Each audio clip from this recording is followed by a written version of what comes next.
축구 선수 손흥민 선수의 아버지 되는 손웅정 감독, 이분을 보면은 참 대단하다는 말이 저절로 나옵니다. 이 아버지가 계속 강조하는 게 아들 손흥민 선수는 아직 월드 클래스가 아니라는 겁니다.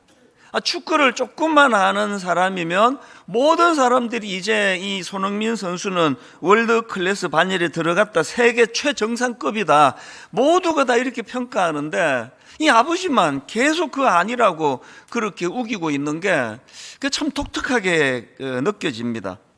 그런데 저는 이런 주장을 하는 그 아버지의 마음이 뭔지 좀 알 것 같습니다. 제가 아버지다 보니까 그 감정이입이 좀 되는 것 같아요. 이 아버지의 마음은 딱 이걸 거라 생각합니다. 이미 아들이 이 세계적인 세계 최상급의 월드 클래스 선수가 됐지만, 그러나 그것 때문에 교만하지 말고, 그것 때문에 방심하지 말고 계속 꿈을 향하여 달려가기를 바라는 마음, 그 마음이 이 아버지의 이런 표현 속에 담겨 있지 않을까, 그런 생각을 해보는 겁니다.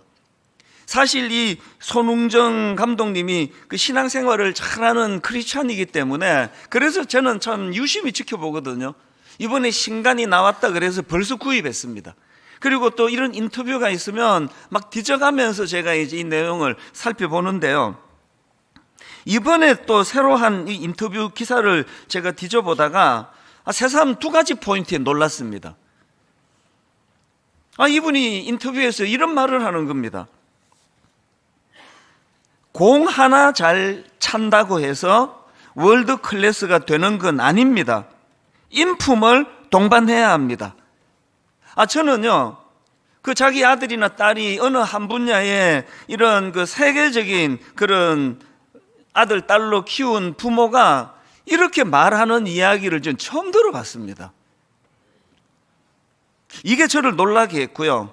그리고 또 하나, 최근에 이분의 인터뷰를 보면서 제가 인정한 건, 이분은 대단한 교육가다. 그리고 이분은 아들을 성공시키기 위한 굉장한 전략을 갖고 있었다, 그런 생각을 했습니다. 어느 부분에 이런 생각을 했는가 하니까, 이분은 이제 이 기본기 익히는 거, 이거 막 굉장히 중요하게 생각하는 분 아닙니까?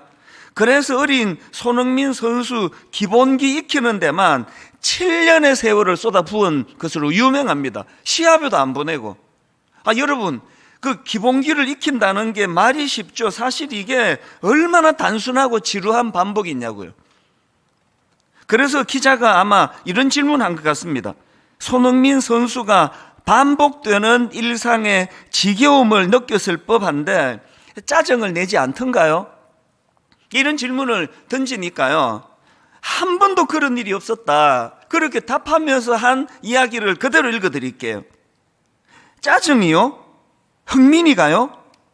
아니, 자기 꿈이 여기에 있는데 무슨 짜증을 왜 내겠습니까? 제가 이 말을 보면서 손흥민 선수의 인품을 다시 한번 더 생각했지만, 여기에 아버지 전략이 녹아 있는 거거든요. 그냥 막 우격다짐으로 막 10바퀴 뛰어라, 20바퀴 뛰어라, 이게 통하는 시대가 아니잖아요.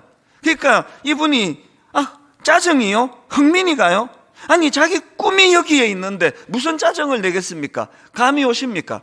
이분은 전략적으로 이 아들에게 굉장한 꿈을 심어주는 거죠. 이걸 할 때, 또 이걸 해야만 하는 이유, 이런 것들에 대하여 늘 이제 아들을 설득했기 때문에 그 지루한 7년의 기본기 익히는 그 세월을 그가 잘 수용하고 한 번도 짜증낸 적이 없다는 그런 말을 하는 거 아닙니까? 제가 오늘 본문을 묵상하다가 이분의 인터뷰가 생각난 것은, 이분이 그 크리스찬이라서 그런가? 그 예수님의 교육 방법을 굉장히 많이 닮았다는 생각을 하게 되기 때문입니다. 인터뷰 말미에 또 이런 말도 했습니다. 큰 부모는 작게 될 자식도 크게 키우고, 작은 부모는 크게 될 자식도 작게 키운다는 생각으로 자식들을 키웠습니다. 우리가 자녀 교육에 관심을 안 가져서 문제되는 경우는 거의 없습니다. 자녀를 잘 키우기 위해서는 교육하기 전에 부모인 우리가 먼저 큰 그릇이 되는 거죠. 큰 생각을 가지는 거죠. 큰 꿈을 갖고 큰 그림을 갖고 그렇게 자녀들에게 교육을 하게 된다면 야, 이게 참 성경적인데, 저 그런 생각을 하게 된 거죠. 오늘 본문을 이런 관점으로 한번 살펴보자고요. 오늘 살펴볼 이 본문 말씀은 산상수훈에 나오는 너무나 유명한 말씀 아닙니까? 마태복음 5장 13절, 너희는 세상의 소금이니 소금이 만일 그 맛을 잃으면 무엇으로 짜게 하리요? 그 다음 14절, 너희는 세상의 빛이라 산 위에 있는 동네가 숨겨지지 못할 것이요. 여러분, 이 본문 말씀에서 굉장히 중요한 포인트 하나 찾아내셔야 되는데요, 지금 예수님이 이런 일을 해라, 저런 일을 해라, 이런 말씀보다 훨씬 더 본질적인 말씀을 하는 거거든요. 여러분, 너희는 소금의 역할을 감당해라, 이렇게 말씀하시는 거하고 너는 소금이다, 이 차이를 아시겠습니까? 이 본질에 대한 이야기를 하고 있는 거거든요. 예수 믿는 우리가 가장 먼저 그리고 가장 중요하게 생각할 변화는 우리 행동의 변화가 아니고 자기 인식의 변화예요. 그래서 여러분, 사도 바울도 고린도후서 5장 17절에서 그런즉 누구든지 그리스도 안에 있으면 새로운 피조물이라, 이게 너는 소금이야, 너는 빛이야, 그 얘기 아닙니까? 이전 것은 지나갔다, 새 것이 되었다. 우리가요, 예수 믿은 우리가 먼저 우리 자신에 대한 이런 존재의 변화를 인식하지 않으면요, 우리는 자꾸 기독교를 싸구려 종교로 전락을 시켜버려요. 허구한 날 예수 믿고 복 받기를 원합니다, 부자 되기 원합니다, 돈 벌기 원합니다, 승진하기 원합니다. 이건 존재에 대한 문제는 아니잖아요. 우리 존재에 대한 정리가 먼저 일어나고 그 존재가 행동을 바꾸어 준다는 사실을 경험하는 이 즐거움을 맛보는 게 이 신앙생활의 절차거든요. 이 존재, 제가 한 청소년 사역할 때니까 한 30대 초반, 아마 중반, 그때 제가 아주 혈기 왕성할 때예요. 얼마나 욱욱 이런 게 이제 잘 올라오던 때인데요, 그때 뭔 일로 내가 화가 났는지 기억은 안 나는데요, 이게 누적된 이제 어떤 이웃과의 마찰이 있었던 것 같아요. 이게 주차 문제였나 싶기도 한데요, 그때 이제 빌라 3층에 살았는데 이제 뚜껑이 열린 거예요. 그래서 이제 그 사람을 향해서 이제 막 내려가는데요, 여러분이 아시는지 모르겠는데 이 다혈질들이 뚜껑이 열리면 발걸음이 빨라지고 말이 빨라져요. 그 3층에서 슬리퍼를 끌고 다다다다다다다다다 이제 가고 있는 중인데 예기치 않게 머릿속으로 확 생각 하나가 지나간 겁니다. 열받아가지고 다다다다다다 가고 있는데, 아참, 나 목사지. 그 생각이 확 지나간 거예요.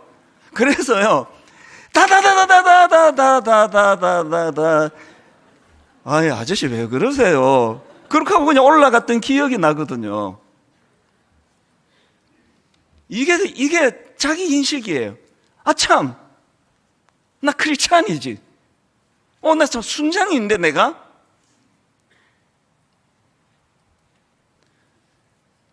우리가 살아가면서 그런즉 누구든지 그리스도 안에 있으면 새로운 피조물이라, 이런 자기 존재 인식, 내 존재가 달라졌지, 이게 우리에게 영향을 미친다는 거. 알고 봤더니요, 조폭 세계에서도 이 같은 원리를 쓰고 있는 걸 알았는데요, 오래전에 조폭 영화 아시죠? 영화 친구에 나오는 대사요. 이거 목소리까지 잊혀지지가 않습니다. 건달이 쪽팔리면 안 된다, 아이가.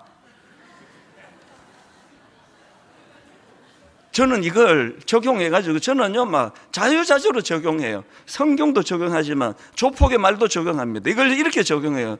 목사가 쪽팔리면 안 된다, 아이가. 종종 되네요. 조폭들도요, 양아치 소리 듣는 걸 그렇게 싫어한다는 걸 그 영화 보면서 알았죠. 그래서 여러분,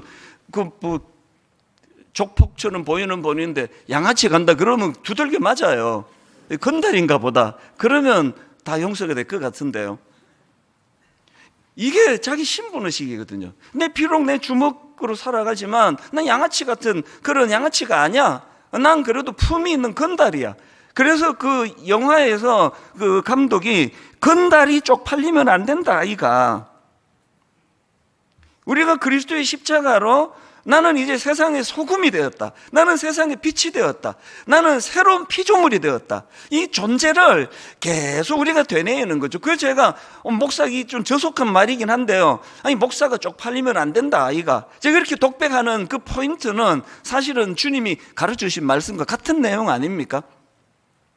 지난주에 소개해드렸던 언더우드 선교사님이요, 그가 그 당시 듣지도 보지도 못했던 그 미개한 조선이라는 나라를 위하여 그 자기 그 약혼녀에게 파혼을 당하고, 이런 상황에서도 그렇게 그 조선을 향한 꿈을 놓지 않을 수 있었던 원동력도 저는 이거라 생각합니다. 주님이 그에게 주셨던, 너는 소금이잖아, 너는 빛이잖아, 그러니까 아직 복음이 스며들지 않은 그 어두운 나라에 가는 거 당연한 거 아니냐? 그게 그 사람에게 삶의 소명을 가져다 주는 게 되더라는 거죠. 오늘 저와 여러분이요, 먼저 행동의 변화를 꿈꾸기 전에 이 자기 인식의 변화, 난 이제 더 이상 어둠의 자식이 아니에요, 당연히 여기면 안 되는 거거든요. 난 이제 빛의 자녀입니다. 나는 이제 목사예요. 여러분 순장이고요, 여러분이 집사님이고요, 주일날 성가대원이에요. 매주일마다 그 놀라운 거룩한 찬양을 드리는 그 존재가 됐단 말이죠. 이게 엿새 동안에 자기 삶에 영향을 못 미친다면요, 우린 전부 다 지금 쇼하고 있는 거예요. 이게 존재의 변화가 없이 행동하는 그 다 위선이거든요. 그래서 먼저 이런 선언을 하십시오. 나는 이제 세상의 소금이다, 난 이제 세상의 빛이다, 나는 새로운 피조물이다.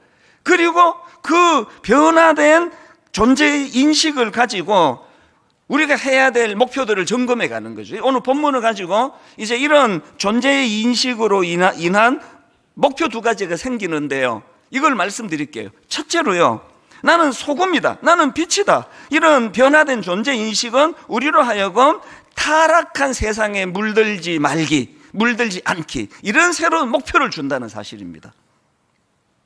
예수님께서 지금 너희는 세상의 소금이다, 너희는 세상의 빛이다, 이렇게 존재를 규명하고 계신다면 그 존재가 뭐죠? 너희는 세상의 소금이야. 그 존재가 뭘까요? 이미 세상은 부패했다는 거죠. 너희는 세상의 빛이야. 무슨 존재입니까? 이미 세상은 어둠으로 짙게 지금 드리워져 있다, 그 얘기거든요. 그래서 사도 요한이 예수님이 이 땅에 오시는 과정을 그릴 때 이렇게 묘사하지 않습니까? 요한복음 1장 4절 5절, 그 안에 생명이 있었으니 이 생명은 사람들의 빛이라. 빛이 어둠의 빛이 돼 어둠이 이기지 못하더라. 전 이렇게 읽는 걸 더 좋아한다 그랬잖아요. 예수님이 오실 때 왜 그분이 빛으로 당신을 묘사했냐고요? 그 당시가 이미 어둠이기 때문입니다. 영향력의 문제 아닙니까? 그래서 여러분, 우리는요, 이 악한 세상과 싸우는 존재지 이 악한 세상에 적당히 타협하고 사는 존재가 아니라는 것만 인식하면 돼요. 그래서 소금이요, 만약 이 부패한 소금이 세상을 변화시키지 못하고 소금이 세상의 영향을 받아서 맛을 잃어버리면 어떤 결과가 나타나느냐, 그게 무서운 13절에 나오는 내용입니다. 너희는 세상의 소금이니 소금이 만일 그 맛을 잃으면 무엇으로 짜게 하리요? 후에는 아무 쓸데없어 다만 밖에 버려져 사람에게 밟힐 뿐이니라. 이게 왜 자꾸 저는 오늘날 우리 교회를 자꾸 떠올리게 만드는 구절이 돼버렸을까요? 지금 한국 사회가 굉장히 혼란하고 굉장히 지금 참 그 청년들이 보기에 부끄러운 이런 일들이 많이 일어나는 타락한 그런 사회라고 다들 이야기하는데, 누가 지금 교회를 기대하느냐고요. 지금 누가 이 어두운 한국 걸 밝히는 대안이 지금 교회라고 우리는 맨날 그렇게 떠들어대지 누가 그걸 인정하느냐고요. 그래서 지금 우리는 밟히고 있는 거 아닙니까? 제자들을 향한 예수님의 간절한 기도를 한번 보십시오. 요한복음 17장 15절, 내가 비옵는 것은 그들을 세상에서 데려가시기를 위함이 아니요 다만 악에 빠지지 않게 보존하시기를 위함이니이다. 너 믿음 좋네? 이제 너 천국 가, 이제 자격 있다. 이게 하나님 나라의 법칙이 아니에요. 오늘도 우리가 이 땅에서 살아야 되는 이유가 있다면, 그래서 여러분, 배는요 그 산에다 지으면 정신 나간 짓입니다. 노아가 얼마나 그 미친 영감 소리를 많이 들었겠냐고요. 누가 배를 산에다 짓냐고요. 배는요, 그 물이 아무리 오염되고 썩어도 배는 물에다가 띄워야 되는 운명을 가진 존재예요. 그런데 배가 가진 어떤 경우라도 배는 물에다가 띄워야 되는데 배가 가진 사명이 뭐죠? 그 오염된 물이 스며들지 못하게 하는 거죠. 그 배에 그 물이 자꾸 스며들면은요, 이제 깔아앉아가지고 이제 뭐 끝장나는 거 아닙니까? 그래서 예수님께서 16절에서 이렇게 강구하십니다. 내가 세상에 속하지 아니한 같이 그들도 세상에 속하지 아니하였사옵나이다. 배가 지금 물 위에 떠 있지만 이 배는 그 물의 영향을 받고 있지 않는 거거든요. 제가 최근에 우리 교회 청년 자매와 대화를 하다가 큰 감동을 받았습니다. 사실 제가 그 어머니 신방을 갔는데 그때 이 청년이 와 있었어요. 보니까 그냥 뭐 야리야리한 또 뭐 그 젊은 여성이 갖고 있는 소심하고 뭐 그런 평범한 자매였는데요. 이 대화를 나눠 보니까 이 자매 안에 불이 있는 거예요, 불이. 제가 그 어머니 신방을 갔는데 그 자매랑 계속 대화를 나누었어요. 그랬더니 이제 며칠 뒤에 뭐 긴 장문의 메일이 왔습니다. 마음 같아서 막 다 읽어드리고 싶지만 시간만 된다면요. 그 중에 이제 핵심 포인트가 이거예요. 한 대목을 읽어드릴게요. 결론부터 말씀드리면 저는 The Count Culture, 이 단어는 이따 설명을 드릴게요. The Count Culture of the Kingdom of Christ, 이것을 꿈꾸는 사명과 비전을 가지고 다시 가슴 뛰는 삶을 살아가기 시작했습니다. 이 사람이 말하는 카운터 컬처는요, 이게 사전적 의미로는 사회의 지배적인 문화에 반대하고 적극적으로 도전하는 문화. 그래서 옛날에 그 미국에서 히피 문화, 이걸 카운터 컬처라 그래요. 기존 그 문화에 저항하고 거기에 대항하고 막 머리 기르고 다니고 그 이제 히피들, 이런 것들이 다 카운터 컬처인데, 이 자매는 그 용어에다가 하나님 나라를 넣어가지고 자기는 지금 이 악한 문화에 도전하는, 그래서 변혁을 일으키는 카운터 컬처 정신이 있습니다. 그래서 나는 이 세상에 물들지 않을 것입니다. 비록 자기 직장에서 뭐 조그마한 삶인지 모르지만 나는 이 세상에서 거기에 이 문화를 변화시키는 일을 꿈꾸고 있습니다. 그리고 결혼할 남자친구도 이 꿈이 같기 때문에 결혼하기로 했다고, 이런 멋진 말을 하더라고요. 여러분, 우리 교회에서 이런 청년이 자라고 있습니다. 저는 어제도 어떤 집사님 만나서 그런 얘기 했는데요, 저의 남은 꿈이 하나 있는데요, 이런 청년들 김 빠지는 짓 하지 않는 게 내 꿈이에요. 이런 청년들 기성 목사가 돼가지고 아이고 참 교회를 보니까 내가 힘 빠진다, 힘 빠져, 이런 짓은 하지 말아야 되잖아요. 그게 제 목표라니까요. 적어도 그래도 목사인데 막 이런 청년들 좀 너 수고한다, 우리도 애쓰고 있다, 이런 걸 좀 보여주는 그런 교회가 우리 목표가 돼야 되지 않겠습니까?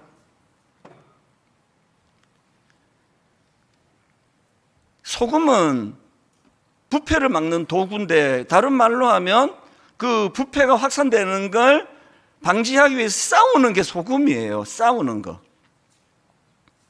제가 대학생이던 80년대 초에는요, 막 어른들이 막 교회 가면 막 대놓고 이런 이야기 하는 걸 여러 번 들었습니다. 우리나라는 정직하면 사업 못한다, 김 집사 정신 차리라, 그렇게 다 세금 내고 그렇게 정직해 갖고는 절대 사업 못한다. 심지어는 이런 말도 제가 들었습니다. 우리나라는 정직하면은 망하는 나라야. 이게 80년대 초예요. 그리고 지금 한 40년 지났나요? 우리나라가 진짜 좋아졌습니까? 80년대 그때 기독교 붐이 막 일어나고 있던 데인데, 그때 교회들이 정직하면 망하는 나라 속에서 배를 띄웠는데, 우리는 그래서 정직해서 망하는 길을 택하자 그랬으면은 지금쯤 정직해도 안 망하는 나라가 됐을 것 같은데요.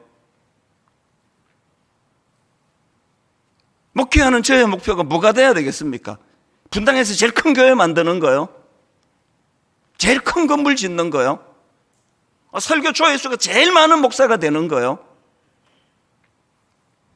저의 목표는 그 청년을 만나고 카운터 컬처, 어떤 경우라도 세상적인 방법을 동원하지 않고 어떤 경우라도 교회 내막을 다 들여다봤을 때 우리 청년들이 자기가 출석하는 교회를 부끄러워하지 않게 하고 대놓고 교회를 비난하는 시대에 그 왜 알지도 못하면 그런 소리 하니? 나 분당 우리 교회 다녀. 한번 와봐.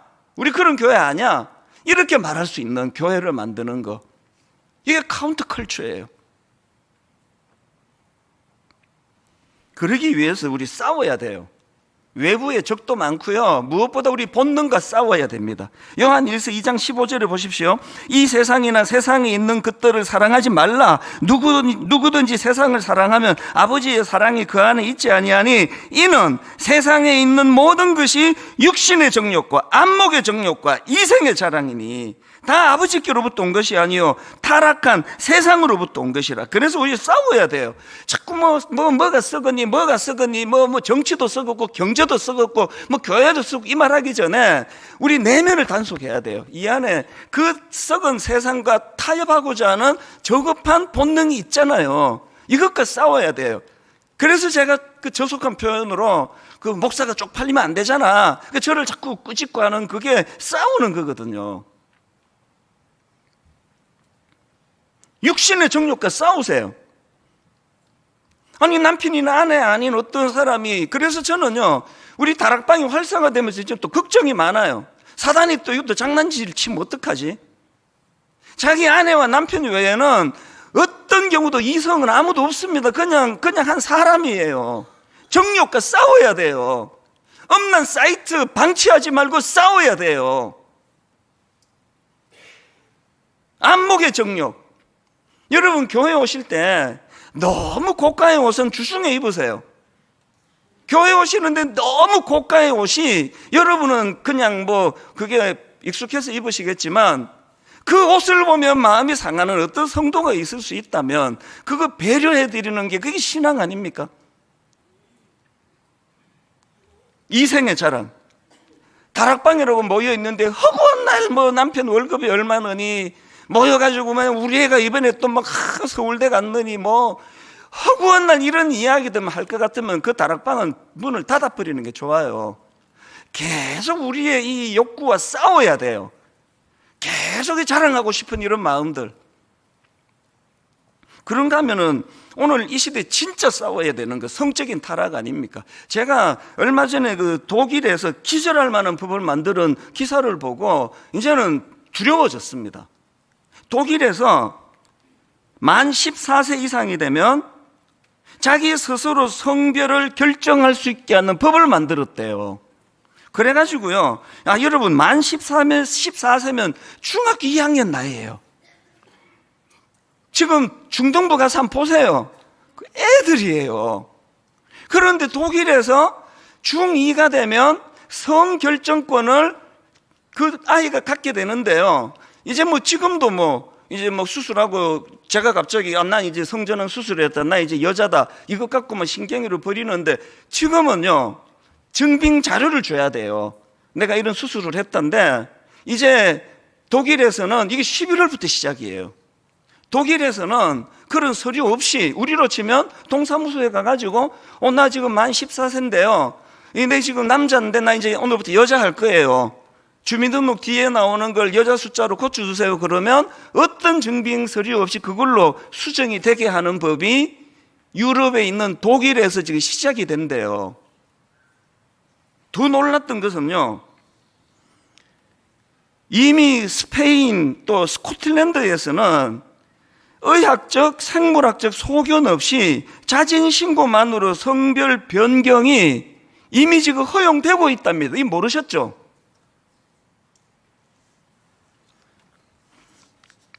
미국과 유럽이요 처음에요 좋은 정신이에요. 그 동성애자 소수 그것도 차별하면 안 된다, 너무 좋은 정신이었잖아요. 이게 지금 이렇게 흘러가고 있는 거거든요. 근데 저는 두려운 게 뭐냐, 이게 지금 이 정도에서 중단하지 않을 것 같아요.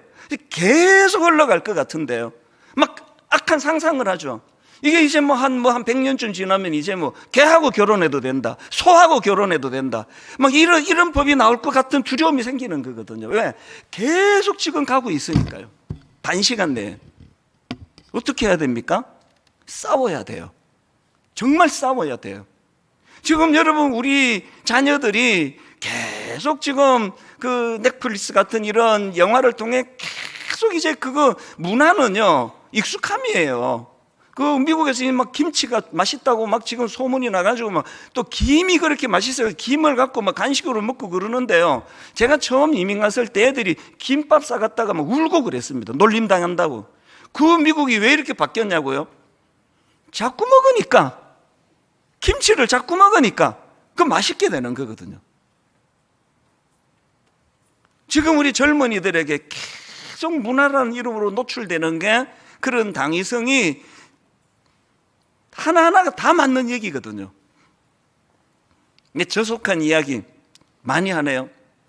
우리 어릴 때 원숭이 똥구멍은 빨개, 빨간 것은 사과, 사과는 맛있다, 맛있는 것은 바나나, 바나나는 길다, 긴 것은 기차, 기차는 빠르다, 빠른 것은 비행기, 비행기는 높다. 그리고는 원숭이 똥구멍이 빨간 걸로 시작했는데 결론이 백두산 뻗어내려 반도삼철 이렇게 되거든요. 여러분 보세요. 하나하나 논리가 다 맞았잖아요. 원숭이 똥구멍이 빨간 거 누가 모릅니까? 너무 저속하네. 똥꼬. 그 빨간 게 사과라는 거 누가 모르냐고요. 이걸 다 맞추었는데 동성애, 그 소수를 우리가 핍박하면 안 된다, 약자 보호해야 된다, 맞는 얘기예요. 그 다음도 맞았어요. 그 다음도 맞았어요. 그 다음도 맞았는데 정신 차리고 보니까 이제 14살 중학교 2학년 애가 동사무소 가가지고 어떤 자료도 없이 나는 이제 엄마 허락도 필요 없고요, 나는 이제 나 남자인데 여자 할래요. 그 서구의 그 선진국이라는 나라들이 거기에 또 얼마나 그 지식인들이 많겠냐고요. 이런 법이 막 통과가 되고 있는 이런 것들이 이게 악이 가진 악한 지혜예요. 저항할 수 없게 만드는 악한 지혜예요. 저는 저와 여러분이 우리 내부에 있는 본능이라는 적도 방치해서는 안 되고요. 야, 너 목사잖아. 자기 스스로에게. 야, 너 그래도 너 순장인데. 아니, 너 권사잖아. 우리가 우리 스스로에게 이 내부의 적과 싸워야 되고요. 그런가 하면은 외부의 이 상상하기 어려운 이 무서운 적들을 우리는 소금이다, 이제 부패를 방지하는 역할을 하는 것이다, 이제 우리는 빛의 역할을 감당할 것이다. 그래서 이것이 이제 우리가 가져야 될 첫 번째 목표, 타락한 세상에 물들지 말기. 그런가 하면 두 번째 그 목표가 하나 더 있는데요, 세상을 섬기며 살기예요. 세상을 섬기며 살기. 여러분, 우리가 세상에 물들지 않는 것, 이게 목표가 다가 아니에요. 그래서 물들지 않는 소극적인 것이 아니라 어두움을 몰아내는 거죠. 어두움과 싸우는 거죠. 그래서 소금은 상당히 소극적이잖아요. 어떻게 보면 부패를 방지하는 역할을 하는 거라면 빛은 굉장히 능동적이에요. 적극적이에요. 어두움을 몰아내는 거거든요. 여기까지 가야 된다는 겁니다. 그런데 여기서 중요한 것은 대가지불입니다. 소금은요, 자기 몸을 녹여야 되는 대가지불이 있고요. 여러분 아시잖아요. 소금통에다가 이거 10년을 갖다 놔도 소금은 안 따라요. 없어지지 않아요. 그런데요, 이거 뜨거운 국에다가 딱 한 스푼 넣으면은 몇 초 만에 다 녹아버려요. 그래서 이제 짠맛이. 우리는 굵은 소금 싫어해요. 잘 안 녹아요, 얘는. 돈 좀 더 주고도 잘 간 소금을 원하는 건 잘 녹기 때문이에요. 이렇게 설교하는데 점심 때 설렁탕 먹어야 되겠다, 이렇게 적용을 하지 마세요. 드셔도 괜찮네. 이게 진짜 녹네. 빛도 마찬가지입니다. 저희가 어릴 때는요, 전기가 워낙 불안정해가지고 집에 소금을 초를요 거의 한 타스씩은 거의 상비로 다 뒀습니다. 불 나가면 바로 초를 켜는데요, 왜 그걸 한 타스씩 썼습니까? 켜면 다르니까요. 몸을 태우니까요. 대가지불입니다. 이쯤에서 제가 언더우드 선교사님 기도문을 읽어드리려고 하는데요, 그가 이제 그 열악한 그 조선 땅을 섬기는데 참 눈물의 기도를 드려요. 한번 감정이입을 한번 느껴보세요. 주여, 지금은 아무것도 보이지 않습니다. 주님, 메마르고 가난한 땅, 나무 한 그루 시원하게 자라 오르지 못하고 있는 땅에 저희들은 옮겨와 앉았습니다. 주께서 붙잡아 뚝 떨어뜨려 놓으신 듯한 이곳은 아무것도 보이지 않습니다. 보이는 것은 고집스럽고 얼룩진 어둠뿐입니다. 어둠과 가난과 인습에 묶여있는 조선 사람뿐입니다. 고통을 고통인 줄 모르는 자에게 고통을 벗겨주겠다고 하면 의심부터 하고 화부터 냅니다. 조선 사람들의 속셈이 보이질 않습니다. 이 나라 조정의 내심도 보이지 않습니다. 가마를 타고 다니는 여자들을 영영 볼 기회가 없으면 어쩌나 합니다. 조선의 마음이 보이질 않습니다. 그리고 저희가 해야 할 일이 보이지 않습니다. 그러나 주님, 순종하겠습니다. 겸손하게 순종할 때 주께서 일을 시작하시고 그 하시는 일을 우리들의 영적인 눈이 볼 수 있는 날이 있을 줄 믿습니다. 지금은 예배드릴 예배당도 없고 학교도 없고 그저 경계와 의심과 멸시와 천대함이 가득한 곳이지만 이곳이 머지않아 은총의 땅이 되리라는 것을 믿습니다. 주여, 오직 제 믿음을 붙잡아 주소서. 지금 약혼녀에게 파혼당하고 미지의 젊은 나이에 미지의 조선이라는 땅에 와서 이것도 결핍이고 저것도 불비하고 그래서 마음의 낙심으로 쓴 것 같은 이 기도문인데요. 근데 여러분, 저는요, 왜 이분의 이 기도문이 비전 선언문처럼 보이는지 모르겠습니다. 그러나 주님, 순종하겠습니다. 겸손하게 순종할 때 주께서 일을 시작하시고 그 하시는 일을 우리들의 영적인 눈이 볼 수 있는 날이 있을 줄 믿습니다. 지금은 예배드릴 예배당도 없고 학교도 없고 그 부족한 것들을 쭉 열거하는 이 모든 것들을 언더우드 선교사는 모든 걸 다 이루어냈잖아요. 비전 선언문인 거예요. 여러분, 여러분의 결핍이, 여러분의 눈물이, 여러분의 아픔이 그것이 여러분이 빛을 드러내고 소금의 역할을 하는 재료가 될 수 있다는 거 아십니까? 결론을 맺으면서요, 바로 어제 겪은 이야기예요.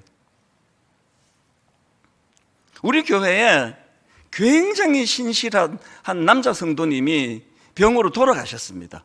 이분이 얼마나 신실한가 하면은 그 집에 아이가, 막내가 18살인데요. 고2 나이예요.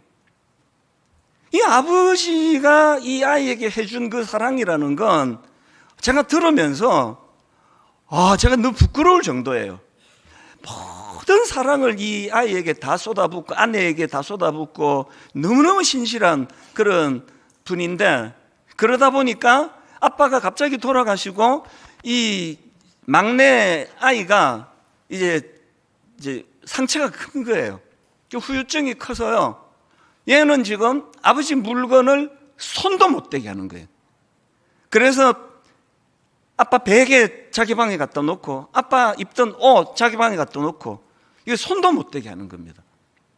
그래서 저한테 SOS를 보내왔는데요. 제가 그날 이 아이에게 이제 정성을 다해서 이제 많은 이야기를 제가 들려줬는데요. 그리고는 내가 너 그 담임 목사라 생각하지 말고 삼촌이라 생각해라. 그래서 언제든지 좀 마음이 답답하고 궁금한 게 있으면 언제든지 나한테 연락해라. 그래서 이제 한 번씩 만나는 그런 학생이에요. 근데 이제 금요일 날 만나자고 연락이 온 거거든요. 그 금요일 날 오후에 이제 만났습니다. 얘가 앉자마자 하는 말이 제 가슴을 덜컥 내려앉겠습니다. 목사님, 저 사람은 지옥 간다고 하는데 그거 부당한 거 아닙니까? 그 질문을 저 찾아서 왜 하겠냐고요. 이제 죽고 싶은 거예요. 그러면서 이 아이가 자기 이야기를 하는데요, 자기는 초등학교 때 벌써 학교 선생님 한 분이 아니에요. 학교 선생님에게 엄청난 상처를 받아가지고 헤매였는데 중학교 가서 친구들에게 왕따를 당했다는 거예요. 그리고 추스리려 가니까 고등학교 가니 아빠가 돌아가셨다고. 내가 이러고도 살아야 됩니까? 근데 제가 그날 막 이런 조언 저런 조언 하는데 하나도 통하지가 않아요. 뭐 이런 거죠. 너 유료 상담을 좀 받아봐라.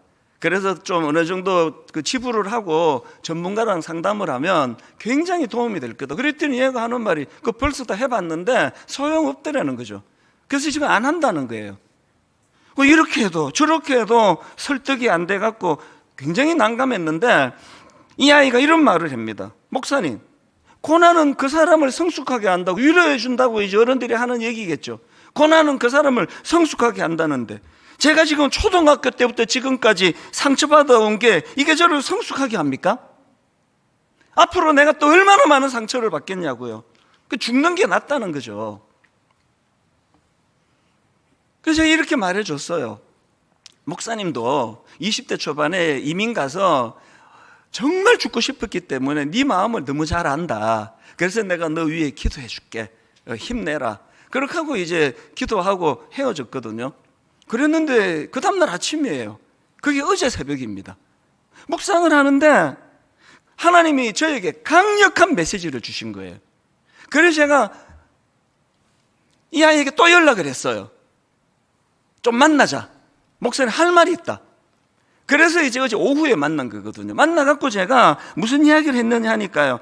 너 있잖아. 어제 목사님도 20대 초반에 이민 가서 죽고 싶었다 그랬잖아. 그 시카고 미시간 호수를 바라보면서 이렇게 뛰어내리고 싶은 충동이 많이 일어나고 했던 걸 잘 참았는데 내가 어제 너 만나고 나서 무슨 생각했는지 아니? 내 20대 때 안 죽기를 정말 다행이라 생각했다. 내가 죽어버렸으면 너 못 만날 뻔했잖아. 내가 20대 때 죽었으면 내가 너한테 이런 말을 해줄 수가 없는 거가 되잖아. 너 이 꿈을 좀 가지면 어떻겠니?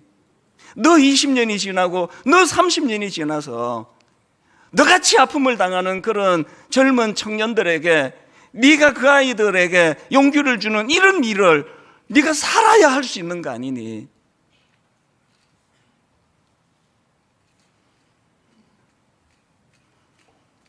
이 아이가요, 지금 마음이 많이 이제 상해 있어서 학교도 안 나가고요. 지금 교회도 안 나와요. 그랬는데 여러분, 얘가 고등부를 나가기로 결정을 했습니다. 하나님 앞에 이 아이를 위해 저기 기도하고 여러분도 기도해 주시는데요. 제가 어제 새벽에 이런 생각을 했습니다. 얘가 나 만나서 도움을 받는 것도 있겠지만 얘 때문에 제가 너무나 얘를 만난 게 너무 감사하더라고요. 여러분의 어떤 아픔이 있다면 그걸 극복해야 되는 이유가 없어서 죽고 싶은 분이 있다면요, 여러분의 신분의식을 생각해 보실 수 없습니까? 나는 소금인데, 나는 빛인데, 오늘도 이렇게 어린 나이에 상실감을 느끼고 자살하고 싶은 마음을 느끼는 그 누군가에게 등 한번 두드려주는 이 일을 내가 겪은. 그래서 그 아이 보고 너 어제 목사님한테 그 상담받아도 소용없다고 그런 이야기를 했잖아. 목사님이 추측해 보니까 아마 그분은 너 같은 일을 겪어본 적이 없고 이론만 갖고 말하니까 그게 너한테 와닿지 않았나 봐. 너는 겪었잖아. 너는 네 나이의 아픔이 얼마나 아프다는 거 너는 겪었잖아. 그래서 네가 힘을 내서 살아주면 좋겠다. 살기를 꿈꾸기를 원한다고.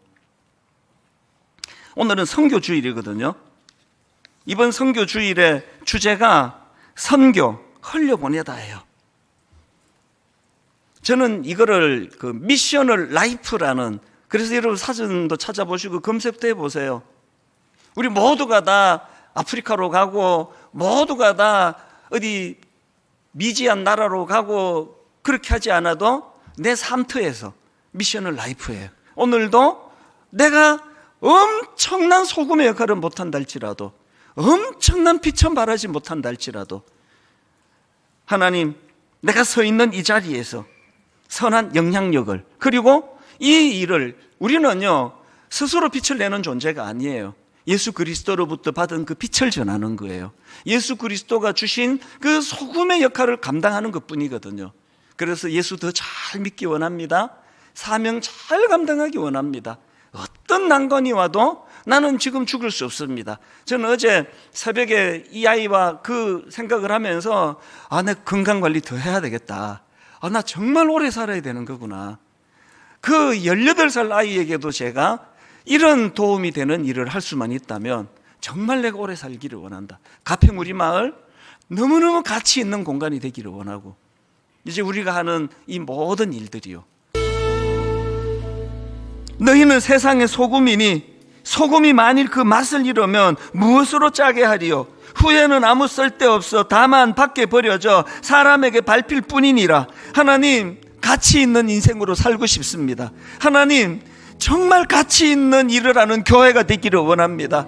우리 젊은 청년들이 좋게 바르게 살아보려고 몸부림치며 애쓰고 있는데, 하나님 그들을 지지하고 그들을 응원하며 그래도 그렇게 살아내는 어른들이 이 교회 안에 많이 있다는 것을 우리 다음 세대 자녀들, 청년들에게 보여주는 교회가 되게 하여 주시옵소서. 우리에게 새로운 꿈을 주시옵소서. 하나님, 어둡고 힘든 이 시대에 주님이 우리를 소금으로 빛으로 불러주셨는데 타락한 이 세상에 물들지 않겠다. 타락한 이 세상에 주님 이름으로 한번 도전하며 무엇이 진짜 행복의 길인가를 이 세상에다가 우리의 삶을 통해 보여주고자 하는 이런 마음에 거룩한 도전이 일어나도록 함께하여 주시옵소서. 이번 한 주간 또 직장으로 가야 됩니다. 괴로운 일이 많이 일어날 것입니다.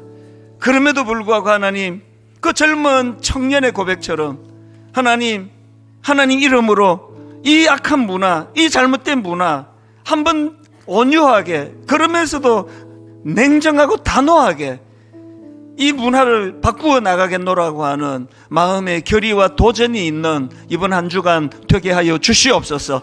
모두가 다 힘을 합하여 우리가 할 수 있는 그 작은 일이라 할지라도 빛의 역할, 소금의 역할, 썩어가는 이 세상을 조금이라도 덜 썩게 만드는 일에, 어두운 곳을 조금이라도 주님의 빛으로 비추어 주는 일에 그렇게 쓰임받는 귀하고 아름다운 한 주간이 되도록 인도하여 주시옵소서.